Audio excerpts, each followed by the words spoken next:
most coaches, when they come to a competition early in the season, and maybe 7 weeks between the last competition for us indoors and this first competition outdoors, pointed, detailed expectations are tough to come by. So I think most coaches, myself for certain, and Coach Jackson, I know, we try to come up with a rough estimate as to what we're looking for. And usually, with me, it's what type of performance levels, how competitive will our guys be.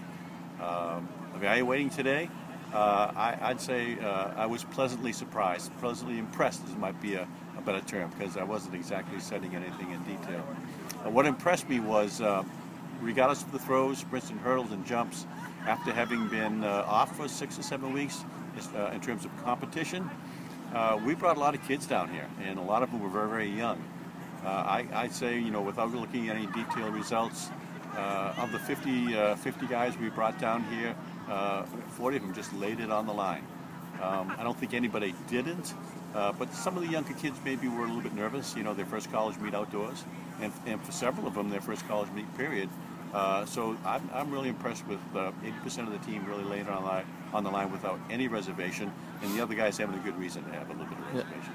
The UMass Invitational next week, the 13th, is probably something that everybody's looking forward to for us, because we've been on the road. This week here is our first meet. We're on the road.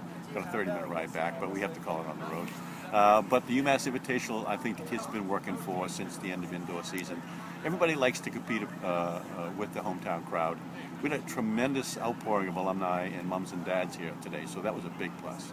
But knowing the kids that they room with, their majors, they study with, maybe competed with in high school, will come down to a home meet and probably be louder fans for us, and a lot more enthusiasm over the fence.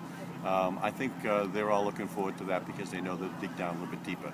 And the coaches certainly like being at home, because they know the kids will react to that. And so our motivation doesn't have to be as keen as we might want it to be, because your friends and your family and your roommates and all usually take care of that problem for us. We've got, I think the number is 20 teams right now coming. It's about 6 teams larger than last year. We'd love to have a meet with the weather like we did have last year.